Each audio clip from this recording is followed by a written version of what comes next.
that story is from where I come from.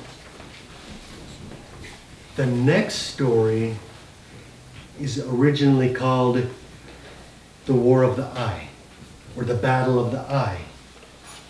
And in Yupik culture, we experienced a 2,000-year period of warfare every year. We're like, okay, done picking berries, let's go kill some people. And so that's kind of what we did. We would just go and have war every fall. There was rules to this, but it was pretty much an annual thing. It was part of our story. So last year, I wanted to be a rap star again, and I took the War of the Eye and modified it to rhyme and become a rap song. And I actually performed it in here last October when Michael invited me for an All Hallows Eve presentation, and performed with Jacques Longpreek, which is a young man that I grew up with in Bethel, and actually tried to kill me with a pencil. Like, I think he was like 6 or younger, and I was like 8 or something like that. He was swinging his pencil around. And anyways, he's a great musician, a wonderful guitarist, and he really helped me bring this next piece to life.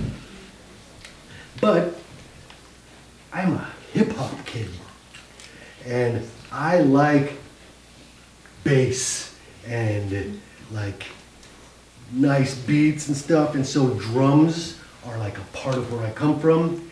And so hip-hop has a lot of beat, has a lot of bass, and it has it's a flavor of music that I really like. And so most of you probably might not know Nelly, but he kind of had country grammar, did some like good music, some not so good music. But I stole one of his beats, and I'm performing Ocular Conflict to his piece, his instrumental from Batter Up.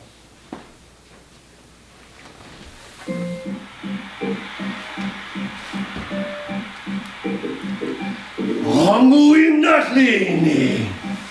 The time of warring, the War of the Eye, the bow and arrow wars, all began with this one incident.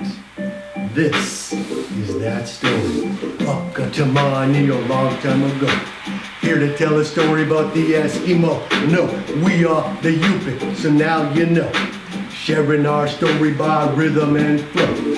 About the war with bows and arrows, and Apanukbuk and other heroes who fought their foes, living a feast for crows, and patterns telling stories sewn into our clothes. Before then, we ought to suppose that we lived in peace as far as that goes, till a skirmish broke out near the coast. Yo, so on a winter's day, 2 boys played a game, throwing darts at a model of game. One boy was near where the other took aim. The bow tip hit his eye, and now he is lame. It wasn't the intent of the boy to maim, for he was regretful and full of shame. But the other boy's dad wanted to blame the dart throwing boy forever unnamed. Saujaya of it was when his eye was poked out. All this happened in a community house, half underground tunnel, in and out. People in fur benches all about. Yukon people were all about. Coastal people were there too, without a doubt. But back to the boy who lost the eye. His dad rose up and stood upright. He was angry and he wanted to fight, and he wanted revenge. Oh, that was right. The other boy's dad saw the man's plight and offered that man half his son's sight. So in a subdued rage, that man approached, grabbed the boy's head and with 2 thumbs couched, forced them in until they popped. Now the boy exploded. as he screamed in pain. That man blind me never see again. A one-eyed boy is what he expected. So with the blind fury, the other man he attacked.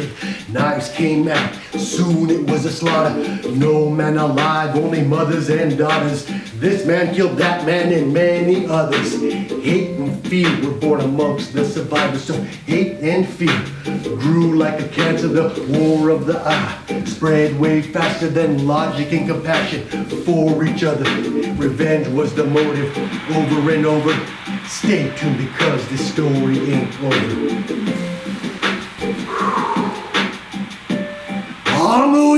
The time of warring. 2,000 years, brah.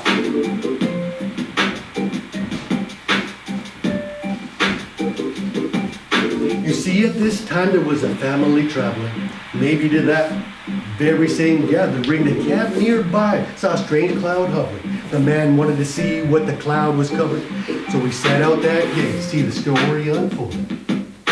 The woman stayed put with the baby she was holding. Day turned to night, far from morning.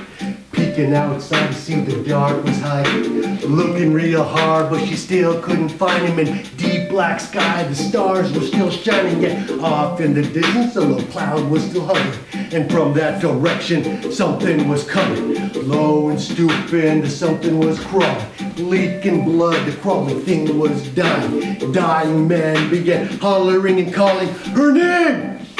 As soon as he was close, when she got to him, there she froze. The husband was bloody from head to toe. They are all dead as he got blood through his nose. The cloud was born from the blood of those who died in the head from deadly blows. He died in her arms, no letting go. Revenge must be had for all enemies and foes. For 2,000 years, that's how it goes. I said for 2,000 years, that's how it goes. It happened this way till the gossip did show. No time for war, disease was out of control. Our culture was dying, and so was our soul. The elders who survived took on their new role to save our culture from being buried in a holy grave. Under a church, beaten down while holy men watch, taking our language and our names too much. We take back our stories, our dance and our tongue. Y'all can't fathom the harshness we're from, or how a walrus stomach would cover a drum. We are genius survivors, my young ones. Remember our future and where we come from. Our elders and ancestors lived through it all. Remember the time that we call Halloween, the time of warring. Buha.